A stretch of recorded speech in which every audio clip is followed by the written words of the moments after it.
everyone. Welcome to another day in the Milky Way.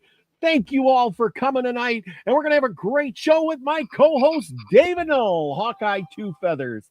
Thank you for being here. It's wonderful to be back, everyone. And it's also wonderful to be front, too. And we greet you with the love and the honor of the infinite creator. And we continue to pray that y'all are doing as well as possible in these weird times. Yeah. Sorry about the little delay there, but hey, getting that stupid computer to work sometimes is a little bit rough, it seems to be glitchy lately. I don't know if it seems like everybody's having a little problems with the computery stuff. My head. It took 35 minutes tonight for Microsoft to re-up itself and whatever it had to do to start over tonight.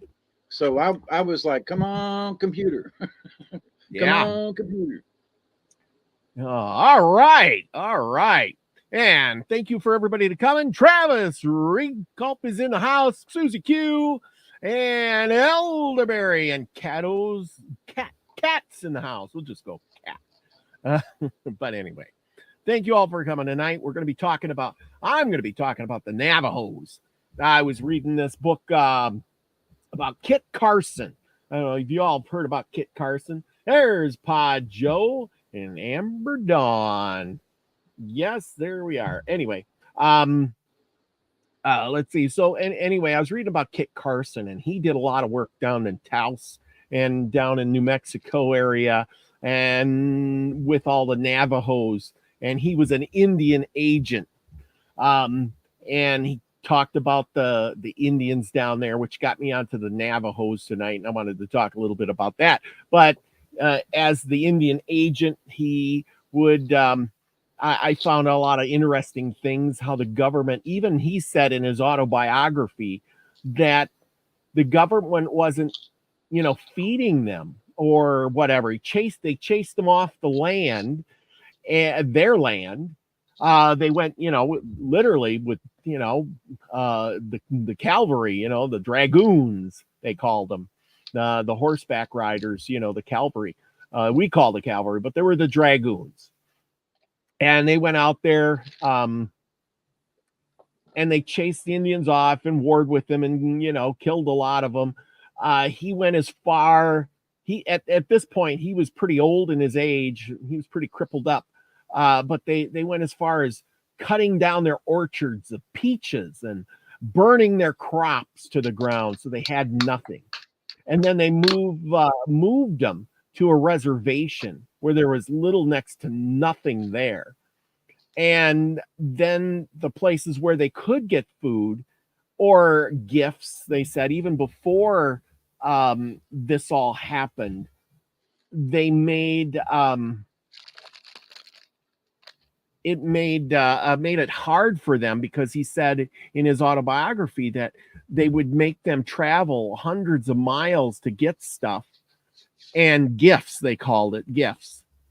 And they would give them we'll give you a blanket. And the people are like, I've traveled 100 or 200 miles to get here, and you gave me a blanket?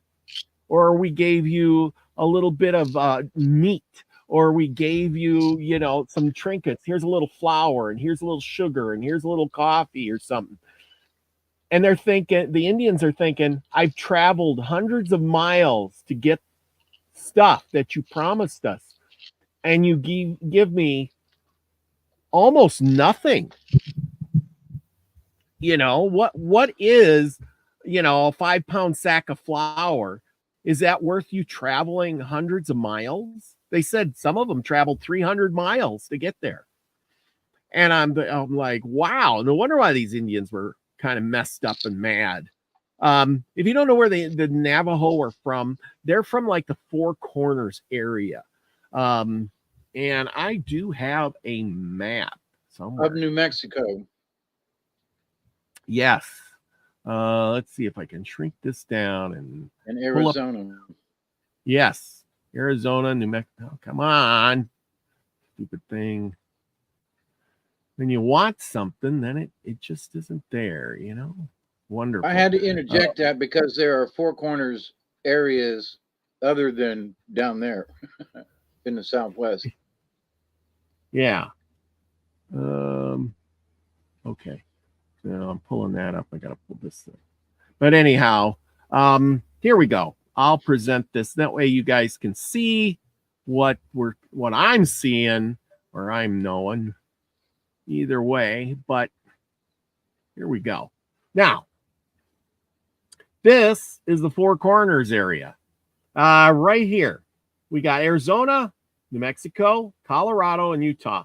Their reservations kind of like right in the middle of all of this, the whole thing. And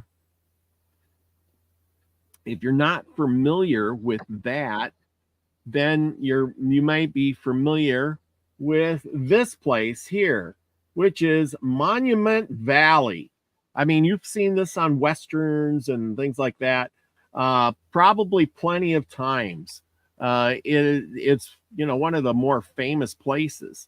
So, let's see, let's do this. I'm trying to change the layout. There we go. Now we can see a little bit better. But anyway, Monument Valley, and they do, this is native land here. And so if you go there, you got to get permits and things to go on native land.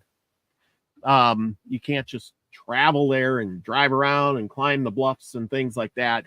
You got to, they watch this closely. So that's kind of the thing. Like you said, here they are. This was Navajo land. Of course, you had the Apaches over here, and they traveled all the way down to New Mexico and Mexico. And they spoke the Athabascan language. Athabascan, I guess that's how you say it.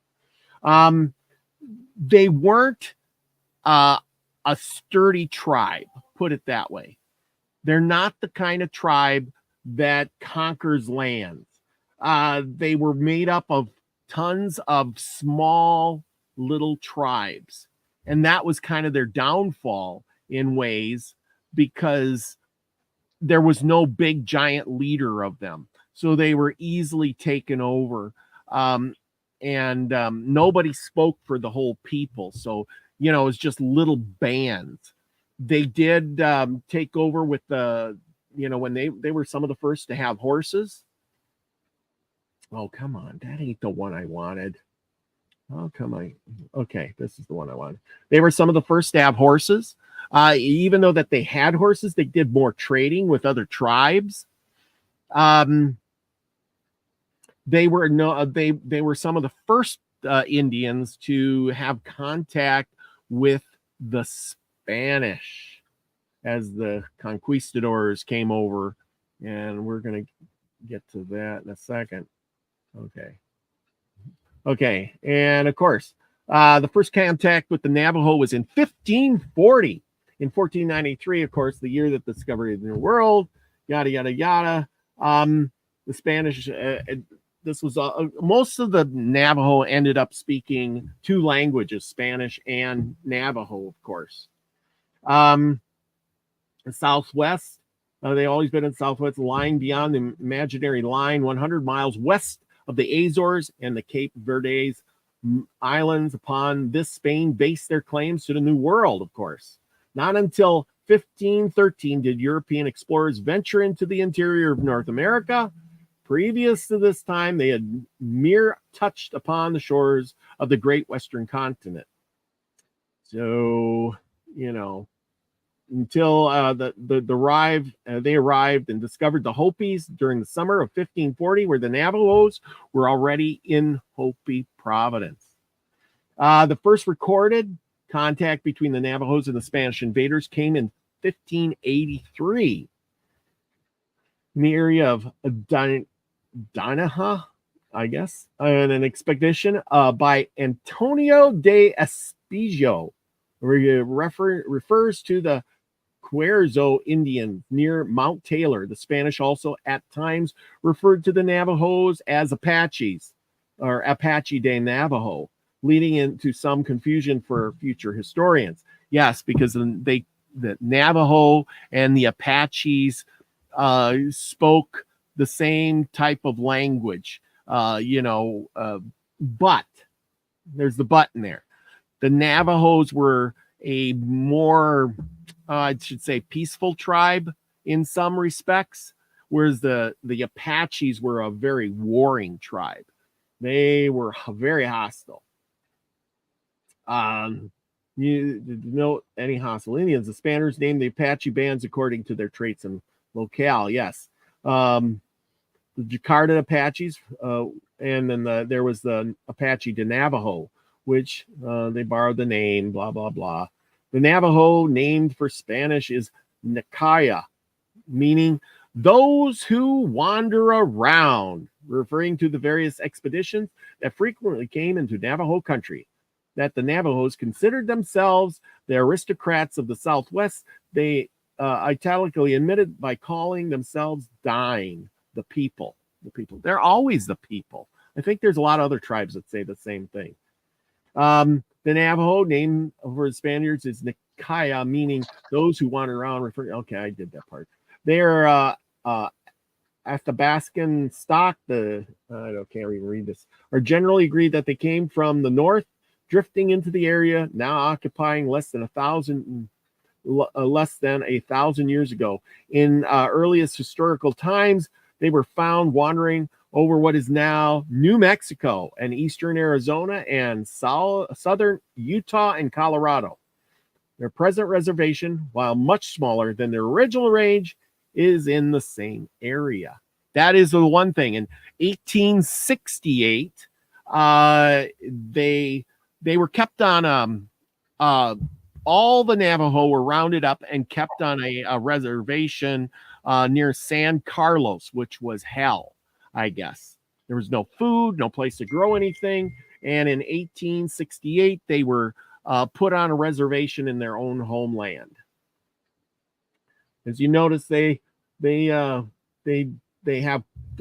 known for their unique patterns on their blankets. You know, I'm sure you all heard of Navajo blankets. They occupied the country, but finding the Pueblo people better fitted for agriculture, they generously gave them the valley lands and kept the high grassy uplands for themselves. Yes, the Navajo are known for raising sheep and things like that. The Navajo has also appropriated women when suited to him to do so, with the result that his race is probably a compound of all southwestern Indian stocks, which we've talked about before, where they they raid a tribe and they would take or trade, marry from other Indian bands. You know, you got a nice woman, I'll trade you 2 horses, you know.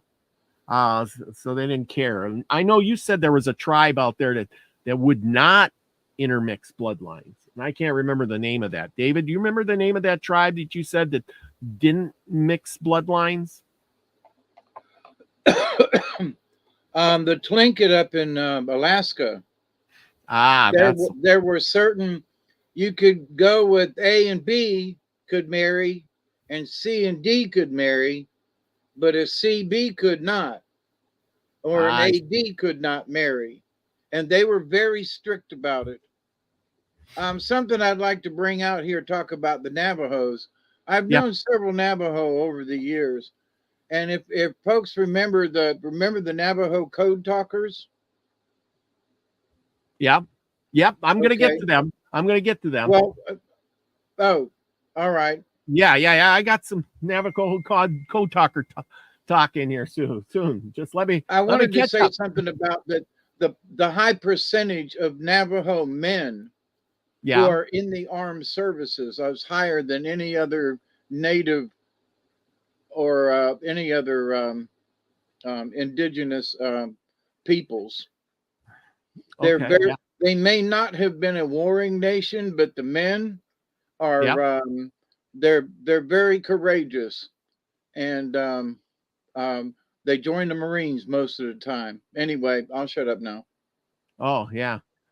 See, S. Lee knows the Navajos hold the original January 6th, 1864, the Scorched Earth campaign start point. Yeah. They but anyway, okay, I gotta get rid of this. Okay, the first sheep were adopted by the Navajos were the Churaro breed, which is an and the illusion stock.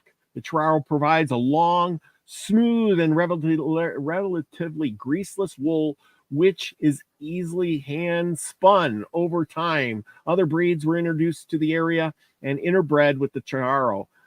Today, there are relatively few bred Chararo sheep among the Navajo, although there is a movement to increase the number of Chararo sheep because of the demand for its wool by the native weavers. I think I had some of these kind of sheep at one point when I had my farm. They were kind of neat. They didn't have real long wool. Their wool never got really long, and they had spots on them, as you can kind of see here. I know I had the ones they had spots like this and pretty colors. They were really neat sheep. They were small too. They weren't that big sheep, you know. Okay, and there's the lands. Of course, these people live mostly in this kind of country where there's nothing for those things to eat. Well, neither the people either. It's really pretty, but I don't know if I'd want to live there because there's really no water. It's pretty dry. High desert plains. Very pretty. Great place to vacation, I would say. Who doesn't love to climb on the big natural bridges, right? Okay. Great place to go for a horse ride, too. But they film tons of Westerns out here. You know, Monument Valley. Oh, man. You know, I don't know when you couldn't turn the TV on and see Monument Valley. It's currently in the process of... That's one of the states I have, one of the places I've not seen. Yeah, I've never been traveling around. There's your code talkers, Navajo code talkers, the unwritten record. Yes, their language isn't. They didn't have it written down, and during the war, these guys were recruited, and they were always successful. The Japanese never learned how to break the code. So there you go. Navajo code talkers. I had the opportunity, and I live south of Albany, Georgia, where there's a Marine base, and I had the opportunity to meet and speak with one of the original code talkers who was on Iwo Jima. He gave a talk at the Marine base, and we were to escort him anyway, but had a chance to speak with him one-on-one. And in having the discussion with him, they came up. They didn't have a word for tank, for example. They didn't have a word for certain types of airplanes or bombers. So they had to make up things in their own language to say, tank. They could say the number, but they didn't know what kind of tank. So they had to invent words from their own, like turtle, turtle with the shell, turtle with the half shell, and they're like, the Japanese couldn't figure out, that it was, the Navajo were just talking in their own language. The code was the fact that they had to make up words for tanks and airplanes and battleships, and mortar shells, Yeah, because that wouldn't have been in the language of them, because they never had that at that, back in the Indian days. Right, exactly. So, but that's one of the reasons why they couldn't break the code, because they barely knew. They had just made it up, basically. Yeah. Oh, I totally agree with you. They were very. It was a very good time. They said that especially what I read today was that without the code talkers, they would have never won Iwo Jima. They never would have made it there. So, thanks to them. And Iwo Jima they had issues on Iwo Jima. Yeah, absolutely. The Japanese were really buried in there. Yeah, that was a bad time. Okay. Then we got they're known, well, of course they're raising the sheep, but they're known for weaving those blankets. And look at this is their loom, you know. Can you imagine out here in the hot sun? I mean, I don't know how many of you been to you know, out in Arizona, New Mexico area, but it's hot and these guys are out there weaving blankets. Of course, you got, you know, their places they lived, and you see that it's just a small earth covered home, very little wood, no electricity. People still live in those on those reservations. They're just made out of logs covered with dirt, mud, whatever. You got the hole in the roof here, kind of like some of those do on the plains, you know, same type of thing. Do you notice there's no blanket over the door like in some of those places? Either that or it's rolled up, but I haven't seen one yet. This is Ship Rock. Now, there's a legend that says the Indians were around Ship Rock and it was struck by lightning, and the god said, you know, you can have Ship Rock, but don't ever go on it. Don't ever go and climb on Ship Rock. So they're not allowed to do that, believe it or not. It almost looks like a big giant. Everybody talks about tree stumps. It looks like almost a giant tree stump, doesn't it? It broke off. And these could be giant tree stumps. Here's a Native American in his garb. Here's the Hogan, a house of earth and sky. There you go.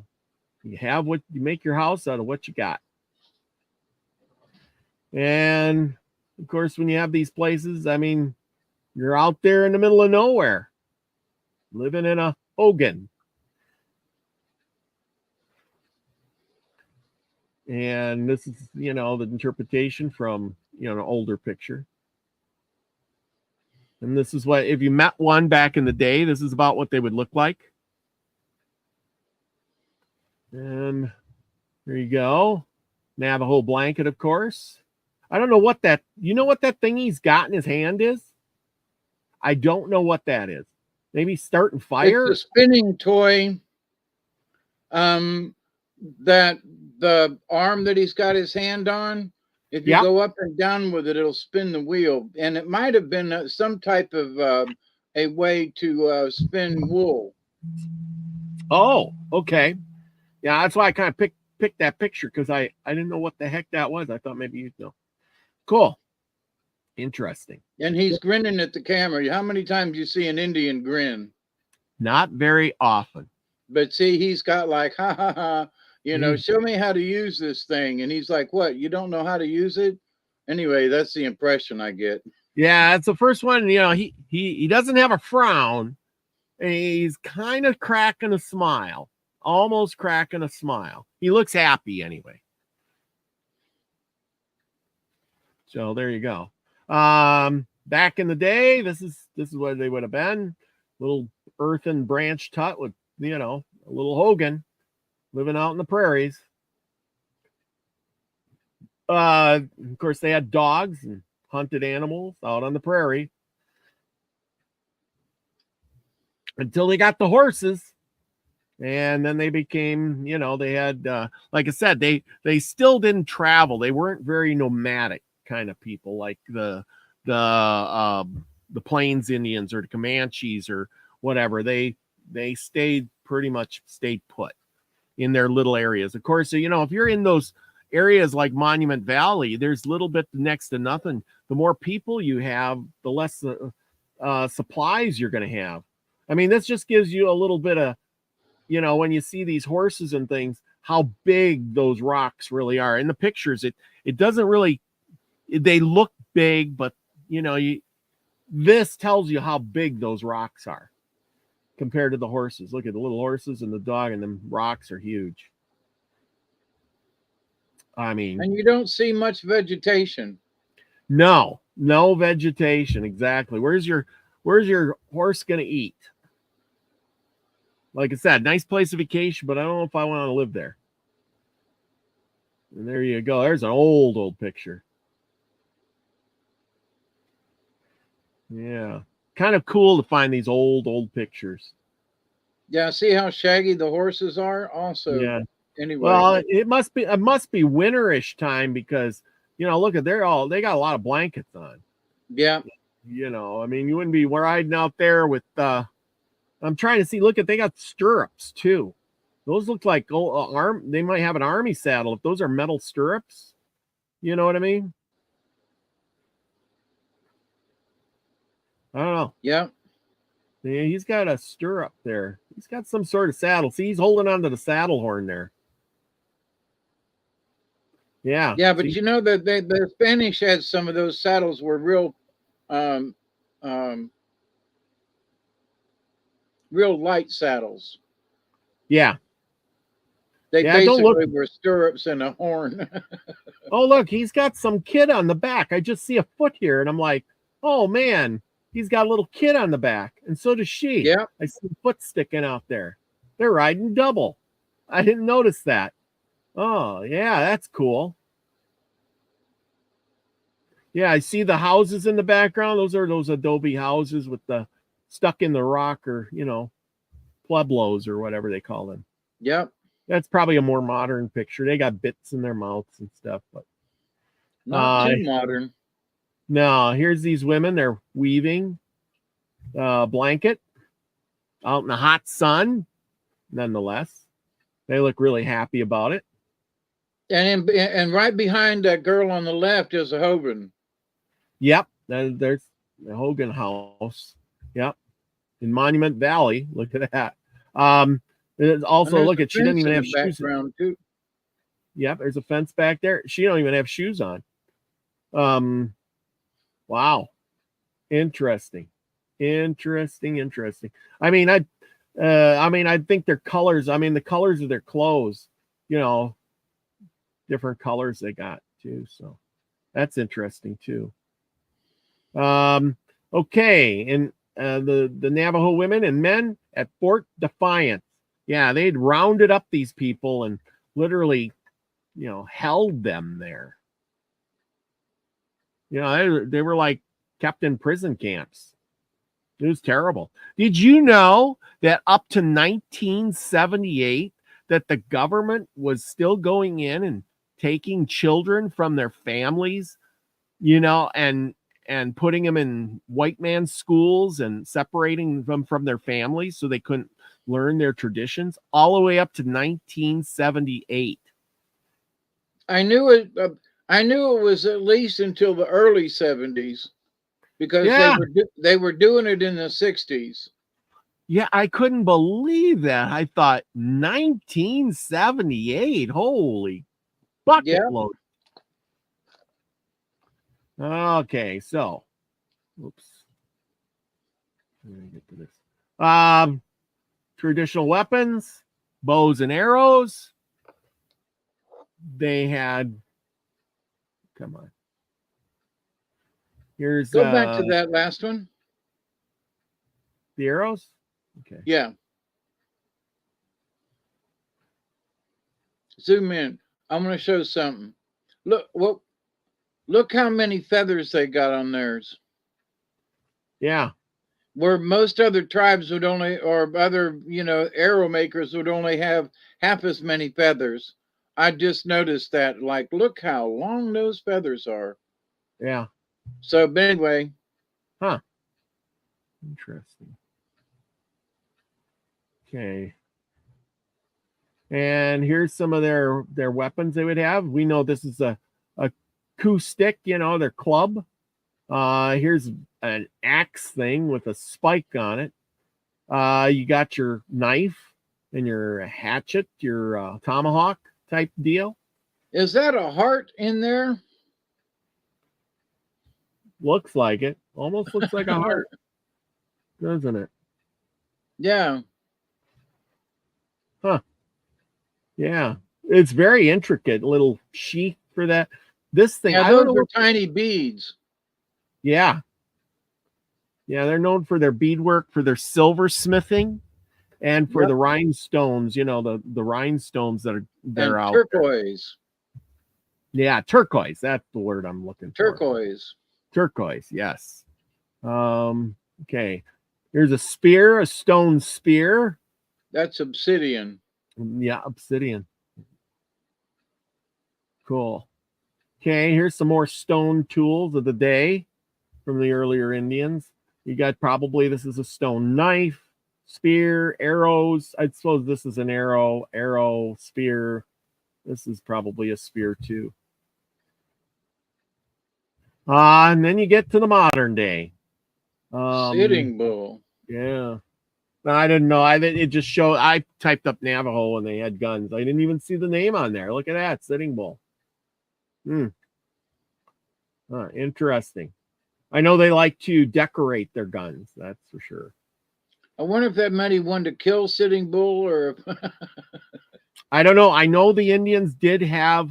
They still had the flintlock guns when everybody else. They were, like I said, even in 1876, the fight with Custer. Most of the Indians that were fighting Custer were shooting him with arrows. They didn't shoot with guns. They were all shooting with arrows, even though it was 1770 or 1876, and they had repeating rifles. Here's a guy with a lance, and I think I'm at the end. Oh boy, I managed to make it all the way through. Okay. Wow. Well, people, I hope you learned something from all of that. And it was interesting to you as it was for me. But like I said, I learned a lot, and I got really interested when I started studying about Kit Carson. And he was out in Taos and New Mexico area, battled with the Navajo. Then he became an Indian agent. And he was tough as nails, but I think he was kind of cruel in the beginning in his younger years. He battled Indians, went to California, battled the Mexican army, worked for the military as a scout and a guide. When there was several stories where he talked about how the Indians came and they were out there in the winter the one time, and the Indians came at night and stole their herd of horses from the mountain men. And him and the mountain men went after the horses. It took them 2 days of riding through the snow and the cold to catch up with the Indians and the herd of horses as they were taking them back to their village. And when they caught up to them, they waited till late night. They went there and they picked up the horses. They were real quiet and got all the horses, got out of the village, headed back to theirs. And Kit Carson said, listen, they stole our horses. We need vengeance. So he asked for volunteers, and about half the guys went back, and half the guys went back to the campsite, and they just waited till the first Indian woke out of his slumber, out of his tent or whatever he had, his teepee, and who knows what they had at their camp. But anyway, they said once the first one came out, he said they just let her rip and started firing, killed almost all of them. And I was like, wow, that's pretty cruel. I mean, and there was another time he was hired to haul 17 loaded wagons to stock a ranch, and went to Independence, Missouri, where he picked up all the wagons full of stuff. And on the way back, he got stopped by a tribe of Indians. And he says, hey, the Indians were like, hey, we want to come and trade with you. We want to, you got to remember, this is back in the 1840s, 50s, right in that era, early, mid-century. And he says, nope. He says, we are like a naked baby. We have nothing for you. And they were like, oh, no, we want to come and talk and smoke and, blah, blah. And he says, nope, you're not coming in. So he got all his guys to load their guns and be ready. And he went out there and talked with them, and they still wouldn't leave. So he just shot one. Just like that. And I'm thinking, you did what? And you didn't expect to maybe get killed? But they seen that the guy got shot. They gathered him up and they went away and left him alone. I was like, wow, talk about gutsy, you know? I mean, think about it. I think he said there was a couple hundred of them, you know, in the tribe that came up there, and you got a couple hundred guys against your 20 guys that you got hauling the wagons, and you shoot one, they could come back the next night or that night and wipe you from the face of the earth. They could come back in 20 minutes. Yeah. But you know, wasn't there, I'm sorry, but wasn't there one of those Spaniards did that to like one of the Mexicans when they came over? He just pointed a gun and shot him dead or something. Yes. Yeah. They did that. I don't remember which one, but I think it was one of the Spaniards. Yeah, one of them, he was just like, hey, you don't like this? And then they ended up killing a bunch of them the rest of that day or something. Yeah. Montezuma, or I don't know who it was, but yeah, okay. I think it just reminded me of that event. Yeah. But yeah, anyway, let's see. Carson City I don't think is named after Kit Carson. No. I don't think so. I don't believe Kit Carson was raised. It was Benny Carson. He was a car dealer. Yeah, no, I'm kidding. Leslie says Kit Carson was raised on the Navajo res at the age of no, he was not. That is false information. Kit Carson was raised out east. His father gave him, sold him, or not sold him, but made him an indentured servant to a leather guy, you know, makes saddles, a saddle maker. That's what I want to say, saddle maker. And Kit was not happy. He came from a pretty good sized family. He was not happy. He stayed there for a little while. He was a good worker and everything, but packed up his stuff one day and headed west. He says there's more adventure out here, and he hooked up with a fur trading company, and or he got in a wagon train. He had out west, and he got hooked up with a fur trading company and became a fur trapper at a young age.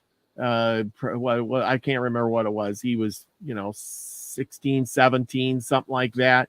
And then he went out trapping, and that's where he got to know the mountains, and he trapped for many years out there because it was a good money making thing. I mean, he traveled up and down the Platte River, up and down through to New Mexico, California.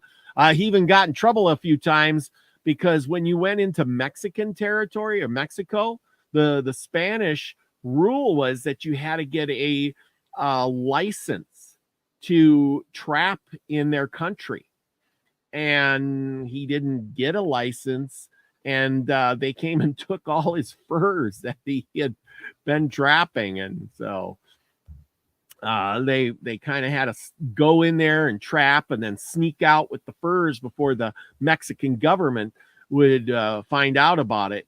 Eventually they did get a license to trap there, but like I said, and then the trapping kind of wore out. The beavers, weren't doing so good, and but he did go to some of the first rendezvous that there were there. He was known for being a tough guy.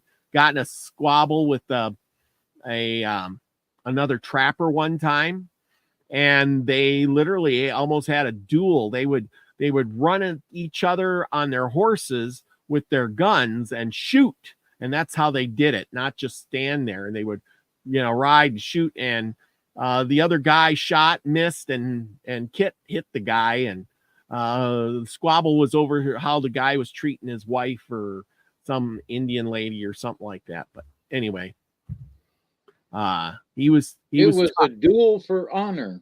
Yeah. Basically, when they were squabbling, that it's a duel to the death there, kind of, shoot your gun and maybe you'll survive. That's kind of how it went.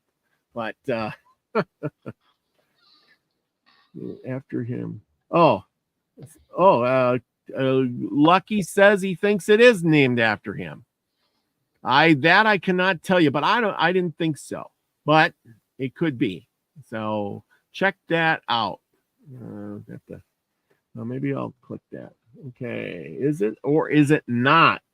Carson City is named for the famous frontiers and scouts Christopher Kit Carson during his 1843 and 1844 expedition. Thank you, Lucky. I tell you, I didn't know.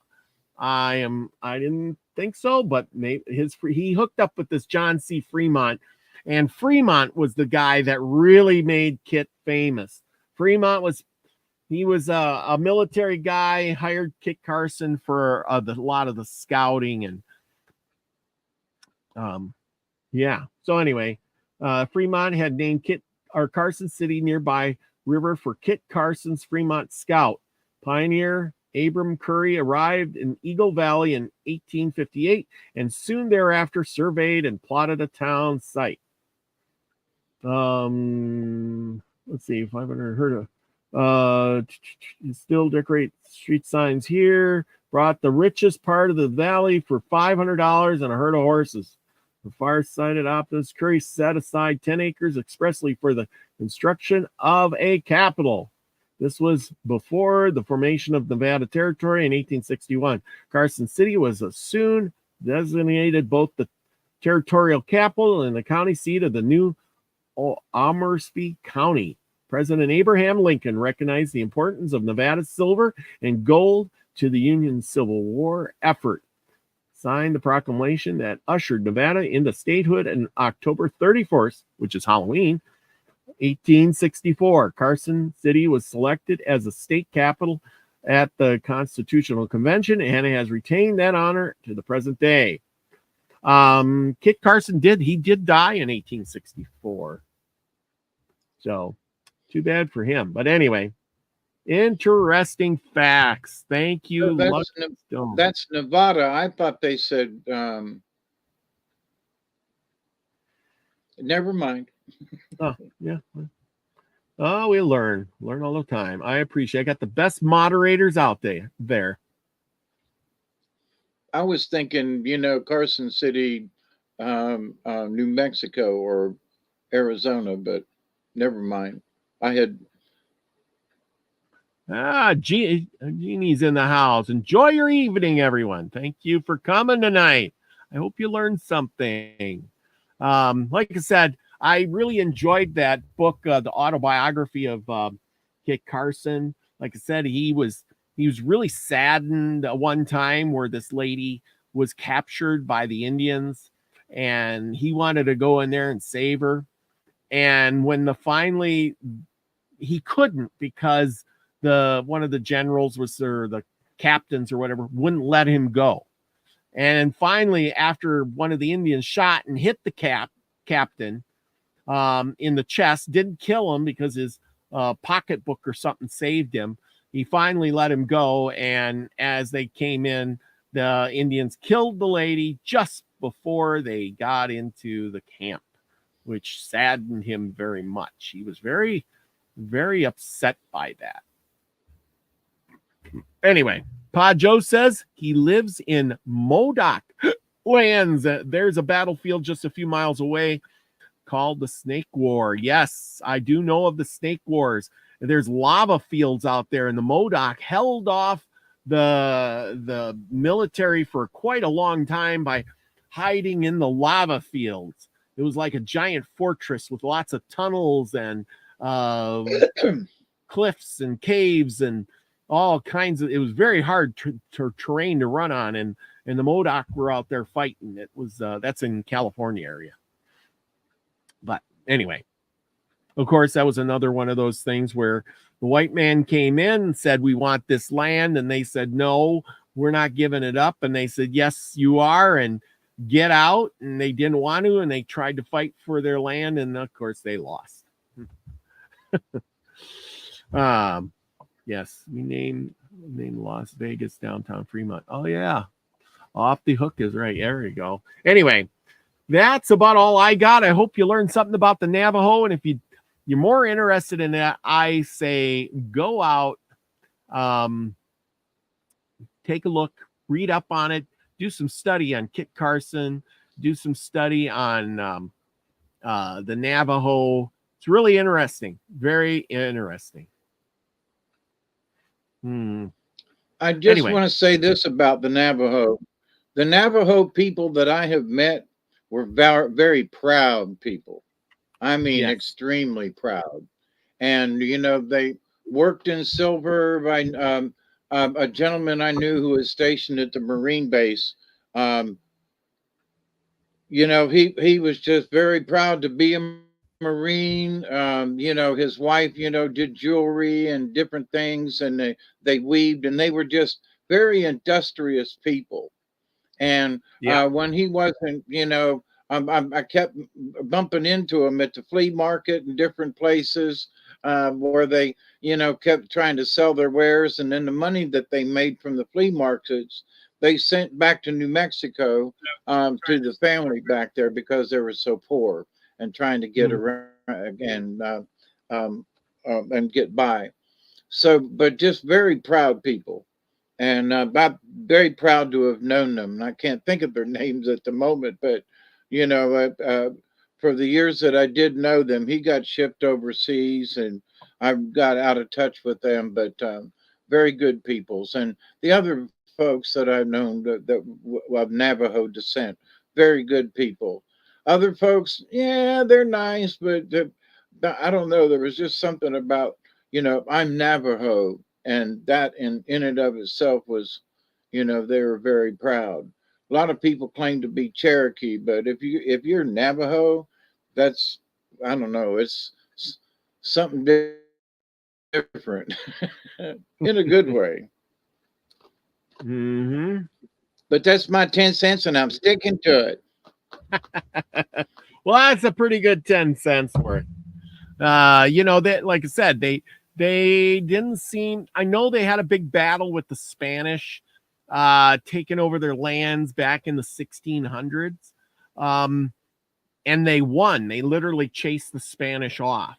They took a bunch of their horses, and that's what introduced horses to the United States, basically, because the Spaniards were holding the horses because they knew if the Indians got the horses, they could become very powerful. And by keeping the horses and not letting them, you know, trading, they could stay empowered. But what happened was they employed the Indians to take care of the horses and work the horses and ride the horses and so forth and so on. And eventually, you know, when it came time, they got, you know, the Indian, once the Spaniards were beaten back, they took the horses and so forth. And you know the rest of the story, right? But anyway, okay. I gotta find your thing here, and oh, I did have one here. Let me see. Hang on a second. I did. I got a folklore. It talks about. Oh, I wanted to talk about this too for a second, and I got a.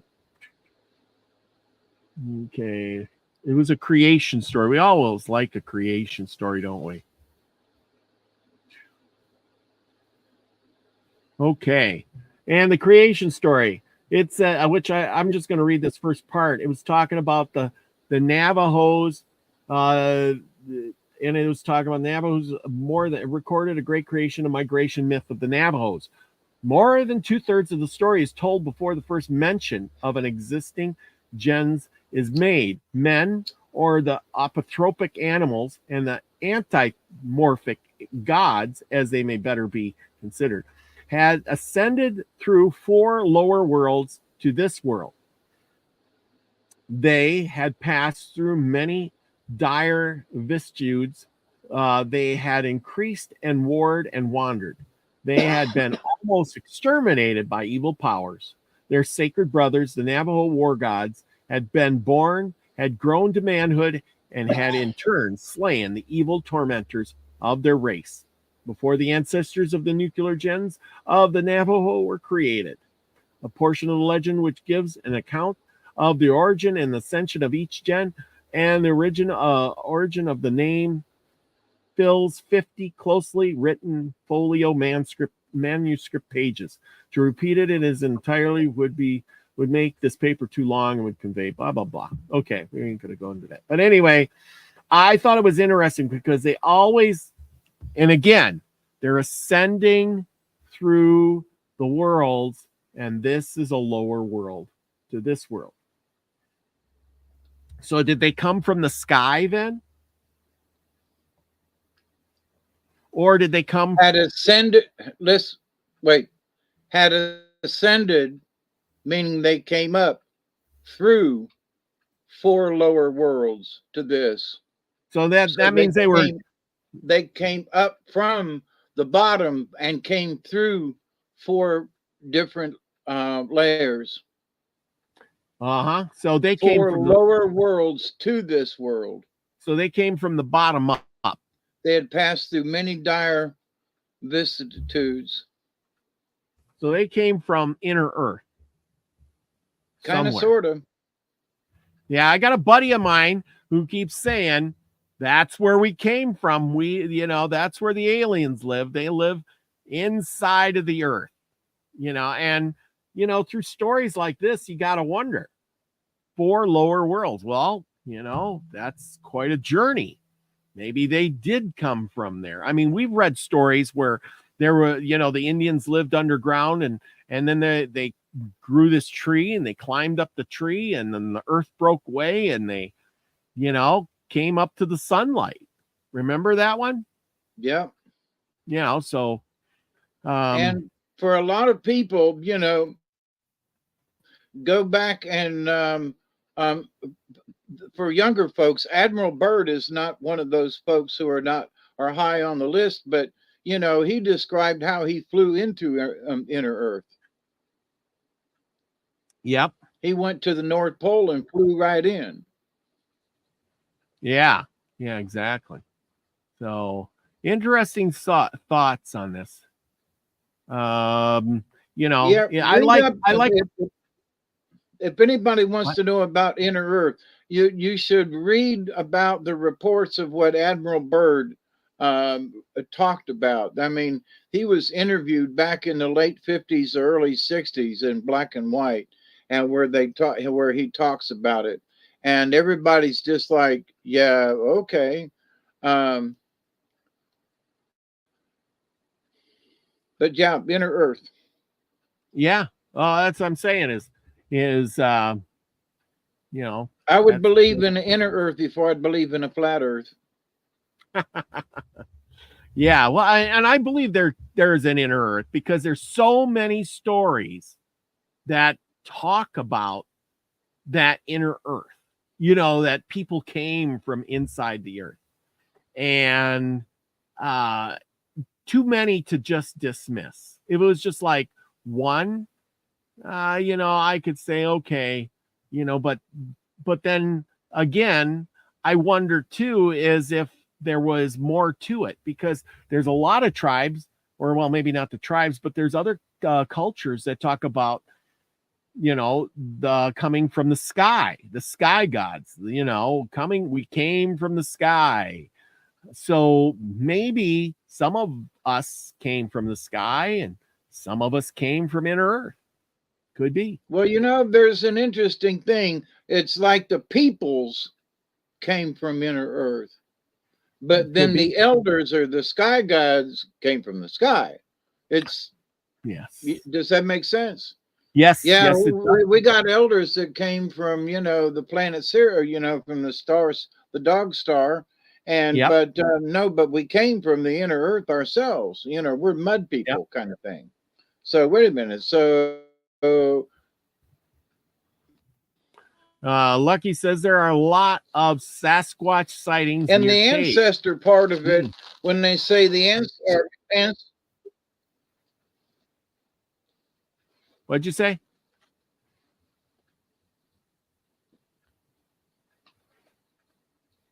Sasquatch cave around caves in inner Earth. That's an interesting Well, as a thought, I mean, I ain't gonna throw any of it out the door. observation. I mean, it is a good observation. No, there are caves No, around here that nobody knows about. I've been in Climax Cave down near Climax, Georgia. Say, you literally, crawl down into this area, and where very, very few people have ever climbed, and you can go for literally miles underground. And you say, well, what? Well, yeah, there's a whole cave system underneath this area around here. And so, how do you know this? What's down there and what comes out? And it just, how do you know? well, yeah, you don't. But like I said, I don't know myself, but I ain't gonna say that there isn't. I mean, it's a good possibility. I mean, we don't go around saying, oh, here's Bigfoot, he's running around, Sasquatch is there he is. I mean, it could be, you only need one cave to, it doesn't, not every cave is going to go to inner Earth. I don't know. I mean, can't say. Well, but, I've been in. I mean, if anybody's been in, if anybody's been in the great state of Kentucky and had the opportunity to go to Mammoth Cave, that cave is. I did. You've been to Mammoth Cave? Yes, I have. I took the tour. It's huge. I know. Isn't it something? Yes, it is. I mean, I was really surprised, and they were talking how big it is and how far it goes, and I was just, wow, I couldn't believe it. You could have a whole society live underground there. If there was a way to go to inner Earth, it'd be like Mammoth Cave, Holy mackerel. And the thing is they don't know where that cave goes.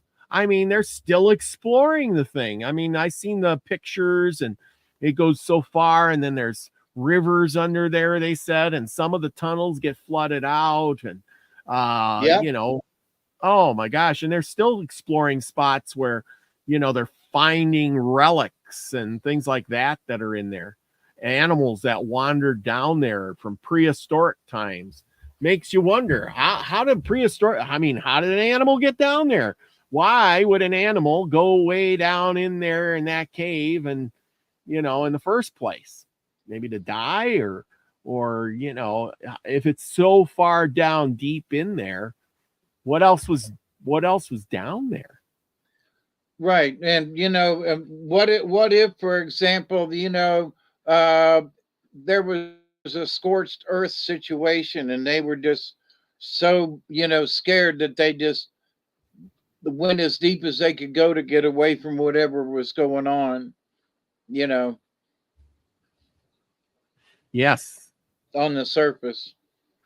Elderberry says the desert has them, white humanized gangly creatures that make clicking noises. The earth is open there. Yes.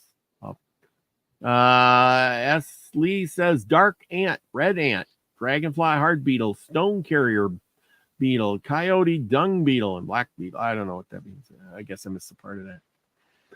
Elderberry says underground creatures have been coming up forever there. Yeah. Calaveras Cave. Yeah, there are caves. There are caves all over the place. That's one of the things. There's some caverns down around Inverness, Florida, that's out there in the middle of. It's just a hole in the ground. Yep. But as a Boy Scout, back in the '60s, we went in this one, and oh my God, you looked over the edge, and it was just straight down forever. I mean, we should not have been in there as little Cub Scouts and Boy Scouts. But, they said, oh, there's a cave down there, and we're all going to go in. And we did. But let me tell you, I wished I could find it now as an adult and go back in there, because it was just absolutely just, oh my gosh. Yeah. But Yeah. most folks don't know it. So there are paths and things under us. What's to say that some of these, I don't mean that every cave is going to go there, but what's to say that some of these caves, Mhm.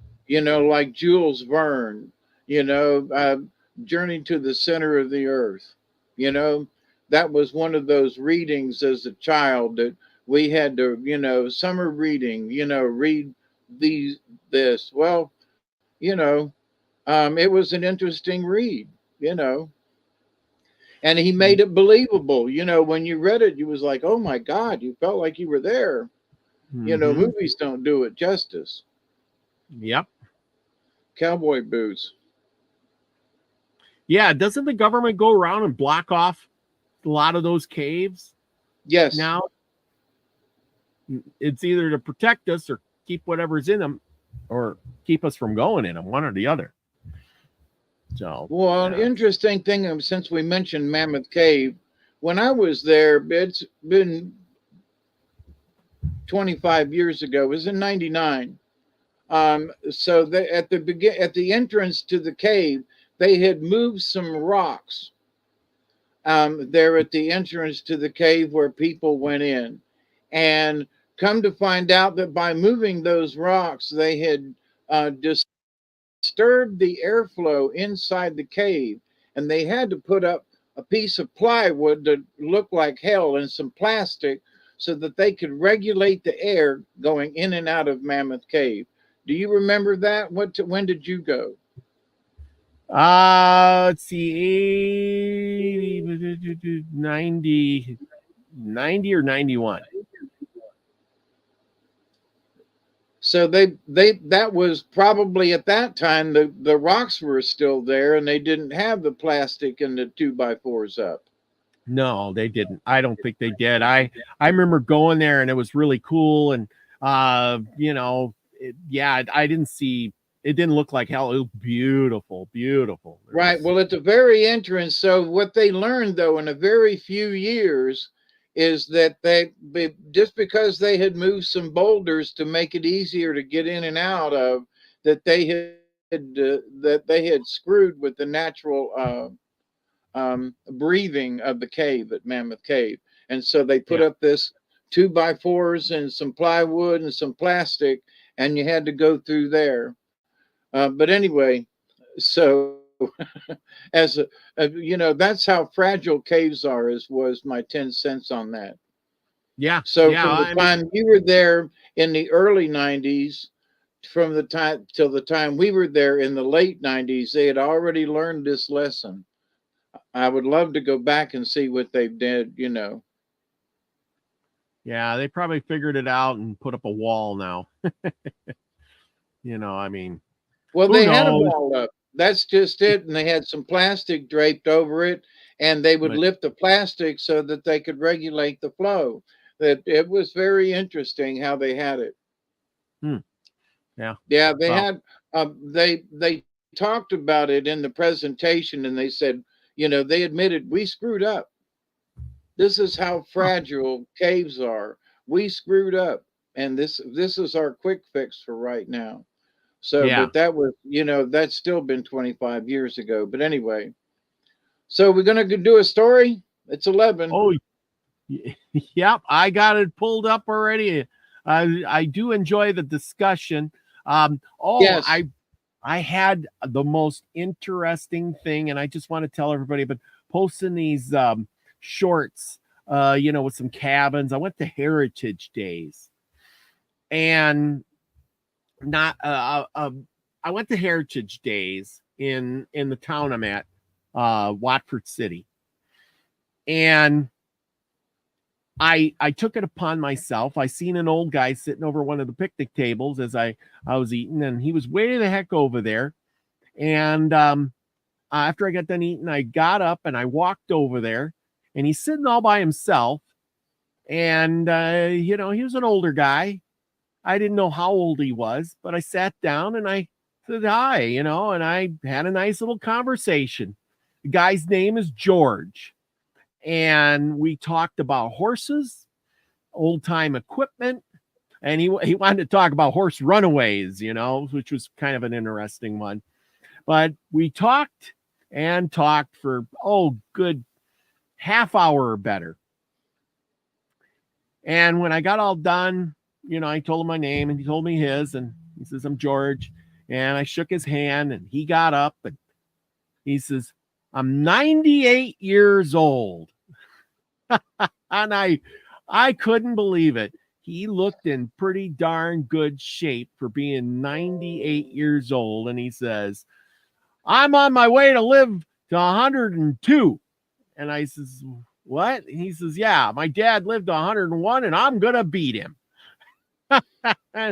I thought, wow, but it was so cool. He talked about driving wagons, horse-drawn wagons and horse-drawn farm machinery and all those things. I mean, talk about getting close to somebody who lived back in the day. I mean, of course, we can't go back that far, but as far as back as you could possibly get right now, you know what I mean? And I encourage you all to, if you meet up with an older person like that, go have a good conversation with them. They got a lot of wisdom and probably a lot of good stories, because I could have talked to that guy for a couple more hours, I swear. But quite the interesting, best highlight of the day there. Was better than the farm machinery. But I couldn't believe he didn't look a day over probably 75 or 80. That's what he looked like, about 75 or 80. And got up. He had a cane, but he walked off good as ever. I couldn't believe it. Anyway, enough of my rambling. I'm just saying. No, I'm just sitting here thinking I'll be 71 Sunday, and I hope I can make it. Can you believe it? I tell you what, if I end up to be 98 and I could walk around as good as that guy could, well, I tip my hat to you, George. If you're ever listening to this show, I tip my hat. I hope I make it like that. Anybody who can make it and walk around at that age, I hope I can do so good, For 98, he didn't look like he was 90. After I shook his hand and then he told me how old he was, I thought, oh my gosh, did I shake his hand too hard? Did I worried about that for like 2 hours thinking, did I shake his hand too hard? I hope I didn't break his bones or something, Did I break the poor fella? Oh, yeah. Well, I didn't know. Anyway. Looks like we're doing the creation of men tonight. Is this the right one? Yep. As told by Esquire Johnson. Isn't that something? I was reading a creation story. We're just talking about creation. How synchronized are we? I know. See, I was going to mention that earlier, but you picked that up, so that's okay. Wait, let me get mine pulled up because I can change the size. Hang on just Rugby, North Dakota, I've been there, has a farming tractor museum. It's fun to talk to the old time. Yes, it was fun. Good job, Pa Joe. I've been to Rugby and the farm tractor museum, and I went to the steam gas show up in North Freedom up there too. So good deal. Anyway. Oh, and so here's my 10 cents before I start this. September 19th was my Uncle Arnie, or my pops, who adopted me. Today would be his birthday. And so I just want to say, in honor of my pops, who's been gone since 1999. So just weird there in that respect too, but just honor him with this story. And thanks, Pop, for adopting me. But we ready there? Yes, we are. You're all good to go. Okie dokie. Let me get my little mousey ready here. The creation of men, Indians, told by Esquire Johnson. Esquire Johnson's account of the origin of good and evil as it was told him by old men. Shagadogwayaweg is often translated false face, but the literal meaning is the great one who protects them, mankind, from sickness, pestilence, and is considered to be of the wind people. Above, in the center of the blue, people lived before there was any earth down here. In the middle of the village up there stood a tree covered with white blossoms. When the tree was in bloom, its blossoms gave light to the people. And when the blossoms fell, there was darkness. One time, a woman in that village dreamed, and in her dream, an Angui said to her, a man, that tree with white blossoms on it must be pulled up by the roots. When the woman told her dream, the people were silent. Some time passed, and the woman dreamed again. The Angui, the man, in her dream said, a circle must be dug around the tree and the tree pulled up by the roots. Then something giving more and better light will come. The woman told her dream a second time, but still the people took no heed of it. She dreamed a third time, and again was told that the tree must be pulled up. Then a man said, I think we should give heed to this dream. We may have better light, and the people will have cause to rejoice. His advice was listened to. Men cut around the roots of the tree. When the roots were loosened, the tree sank down and disappeared. The chief of the people said, I did not heed this dream, for I knew something would happen to the people if the tree were pulled up. He was angry and ordered that the woman who had the dream should be brought and pushed into the hole left by the tree. Men caught her and threw her into the hole. Now that the tree with the white blossoms was gone, it was dark all the time. The woman fell and fell. The hole was deep and long, but at last she came out into bright light into our sky. And looking down, she saw only water. It was well known that in very ancient days, all animals had the gift of speech, by which they communicated with one another as freely as human beings do at the present time. Down under the blue, there was just one enormous body of water on which there were multitudes of various kinds of waterfowl and aquatic animals amusing themselves after their own fashion. One of the duck family looked up and saw a dark object coming down from the sky. The duck cried out to the other birds and animals, some strange being is coming down to us. A council was called at once to decide how they could prepare a resting place for this being, who might not be fitted to live on the water as they did. A duck said, I'll dive and find if there is any bottom to this water. After a time, the duck came to the surface, shot into the air, and fell back, lifeless. Several water birds made the same attempt with a similar result. All the people that lived in the water were there. Loon said to Fish Hawk, Go and meet that creature in the air and hold it till we are ready for you to come down. Fishhawk went, and they saw him meet the woman, for it was a woman. Turtle said, I'll take care of her. Loon said, You can't. You are too fond of eating.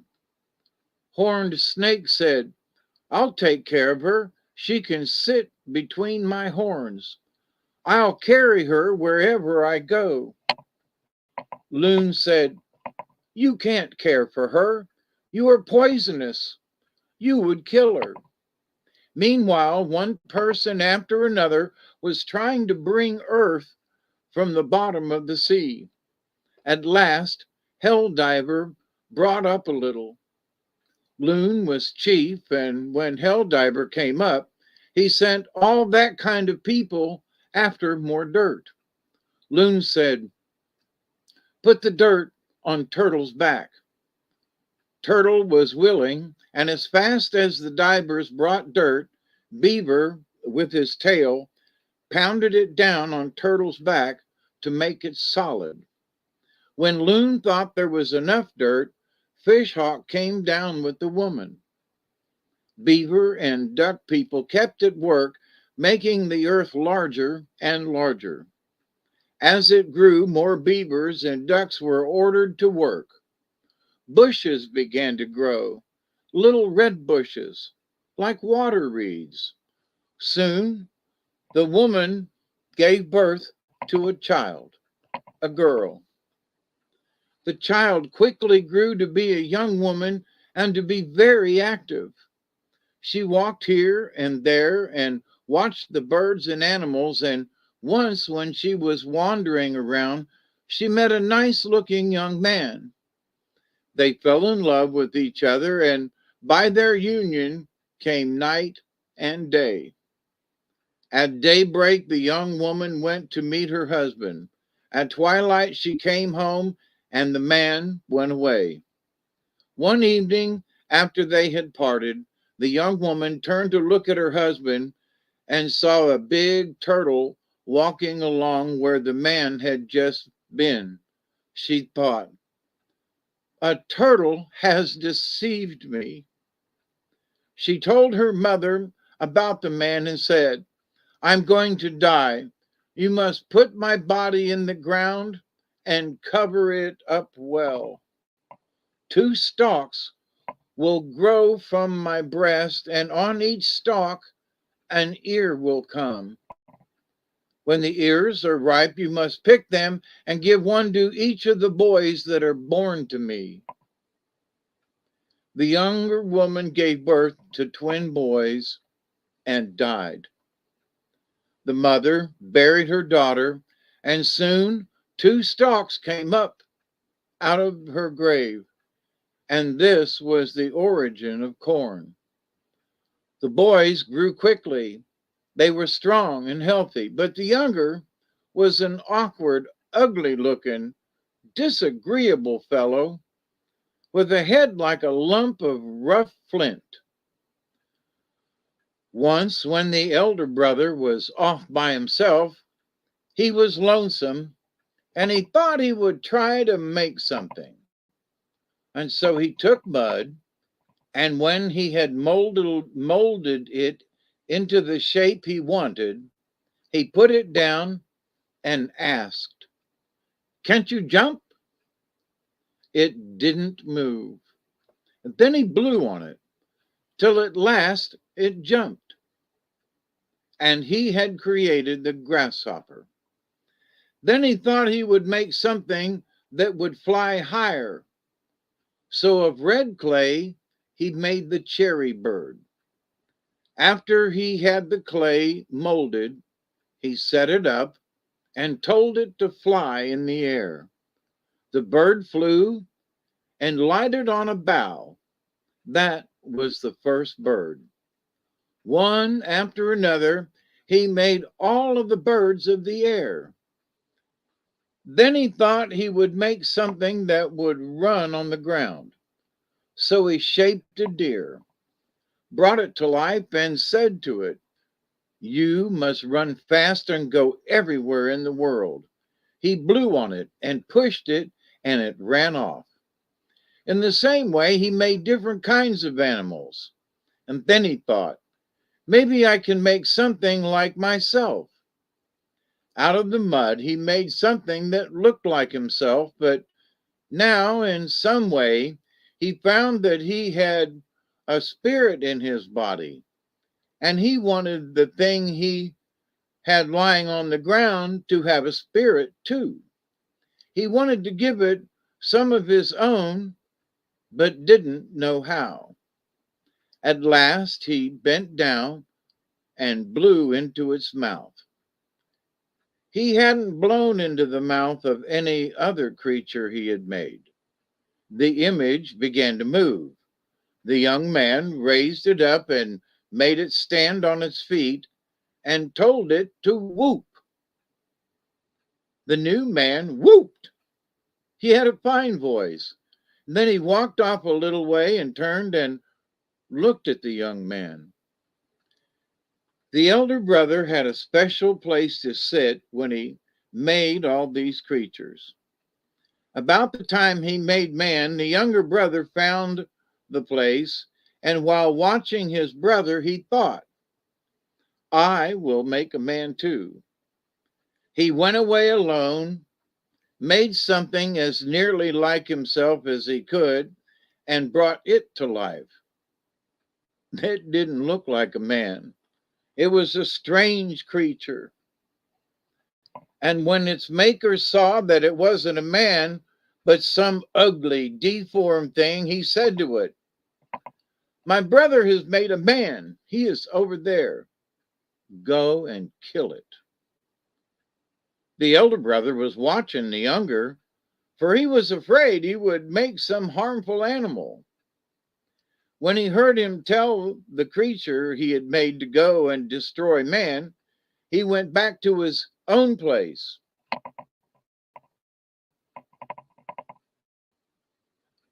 Caught cherry bird and pulling out the hind leg of grasshopper, gave it to the bird and said, go and scare my brother. As the bird took up the leg, the bird became very large, and the leg was like the leg of a man, and it was bloody. The bird flew near, perched on a limb, and called out, Goa! Goa! When the younger brother saw what the bird had in its beak, he left his work, ran home, and said to his grandmother, a bird came and perched just where I was at work. My brother made it frighten me. I was afraid it would pull my leg out, so I ran. When the elder brother came, the grandmother said, you shouldn't frighten your brother. The first man maid was wandering about alone. The young man saw him once in a while and saw that he was lonesome. Then he said to himself, I will make something like my grandmother. He made it out of mud, breathed into it, and told it to walk. Then he found the man and said, I give you this one. You must always go together. When the woman sat down by the man, he thought that her arm was in the way, and his was also. He said, we will cut them off. They cut them off and laid them one aside. When the elder brother came along and saw what they had done, he said to himself, this won't do. I will give them blood and pain. And from himself he gave them blood and pain, and then he put their arms on and healed them. Before that, they had neither blood nor pain. To the man and woman he said, I have made you. You will have children like yourselves. You must hunt the animals I have made, kill them and eat their flesh. That will be your food. I am going above the blue. You will not live forever. You will die and your spirit will go above the blue. When the younger brother found that the elder brother had gone away, he saw the man and woman and talked with them. He said, I am going to make a man. He got earth and formed it as best he could, blew into its mouth, and told it to stand up and whoop. It said, Ho, ho! He pushed it from behind and made it leap. It was a frog, as large as a man. The younger brother was angry and he said, I can't make a man. My brother has made a man and a woman and other animals. What I have made shall turn to man eaters and animal eaters and eat up what my brother has made. When the elder brother looked down from the blue and saw that the animals his brother had made were trying to eat up the people and the animals he had made, he came down, put the man eaters in the ground, and told them to stay there as long as the earth remained. This work done, he went back above the blue. When the younger brother found that his animals were in the ground, he was angry and said, I will try again to make a man. He got mud and began. Every little while he went and looked at the man his brother had made. When his man was finished and brought to life, he was an ugly looking creature. His maker told him to whoop. He could say only, ho, ho, and that was Shagadoyowawiga Goa. His maker said, go and eat all the creatures my brother has made. When the elder brother saw what was taking place, he came from the blue to put the Shagadogoega into the ground. But that one spoke first and said, don't destroy me. I want to live on the earth. I will be your servant and help you. I will go around in the woods. The ashes of fire will be my medicine for men. If anyone was sick, I will take ashes and scatter over them, and they will be well. The elder brother couldn't put Shagadoyegwa into the ground, for he had spoken first. So he let him stay on the earth. The younger brother said to his grandmother, I have tried to make a man, but I cannot. Now I will cause the people my brother has made to do all manner of evil. The elder brother went back to the blue.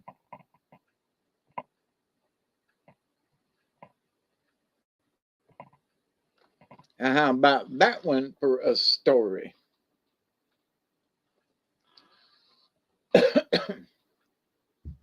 And there we go. Cool. And that is one of those creation stories, So Yeah. Was in the blue. And Yep. so before the woman landed, all of the animals, found Turtle, which, Turtle Island is a respected story among native tribes as to, how Mother Earth got here, So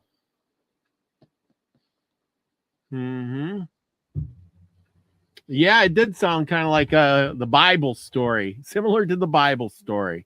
Yep. Kind of interesting. But we like those interesting stories. Brent Ray, thank you for coming. Haven't seen you here before. Good to be here. Thank you.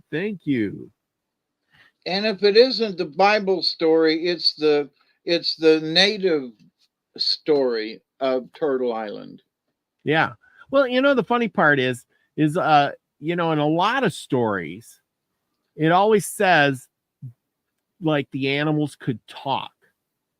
Yep. It really, in the beginning, the animals could talk, and it makes you wonder, you know, to say that, like, for instance, and I've had this theory, and anybody out there, this is just my opinion, people, but here's my thoughts on this, and I don't know if you'll agree or not, but we speak with speech, right? Well, what if before we could speak with speech, we talked with our minds? And the animals, we know they don't speak and talk in voices, but they must talk with their minds, because you'll see pack of dogs, they look at each other, and then they know what to do. They know who's going to go where, or whatever, or horses, or pretty much anything. Birds are flying in the sky. How is it that they all stay together? Then they know where to go. Yeah, sure, I can understand they got an internal thing to know where to go, like north, south, east, west. But what about when they twist and turn, or here, I'm taking point on the V shape, with the geese type thing. You know what I'm saying? Yep. And think about those humongous schools of fish Yes. that Yes. turn and twist and dive, and so, Yeah. but yeah. But here's the big thing. So how do you prove that maybe we didn't talk at one point? You start looking back at the cavemen things, and they all wrote in pictures, like the Egyptians. All the writing was literally in pictures.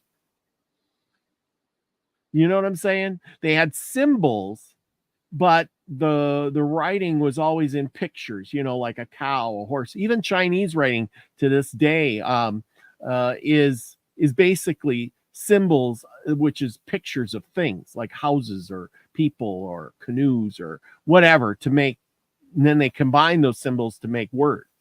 You know what I'm saying? So what if at some point or another time we communicated with our brain? We didn't have words that spoke out of our mouth. So when we went to write a letter, you would draw pictures.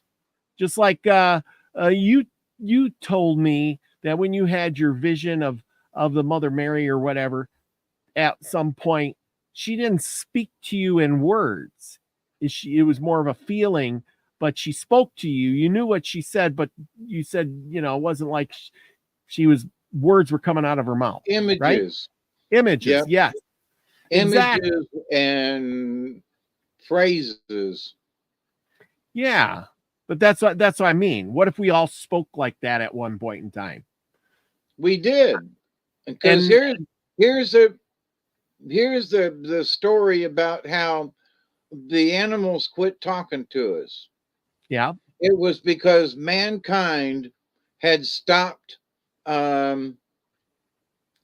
giving honor to animals.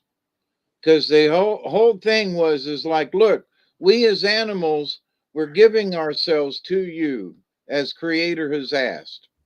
And they just but man just started taking it for granted. And Yep. and so when man started taking animals for granted, then that's when the animals quit talking to man. I see. So those are the ancient stories. But here's the thing: one of the biggest languages was sign language. If you went out hunting, folks weren't yelling and whooping and chatting it up.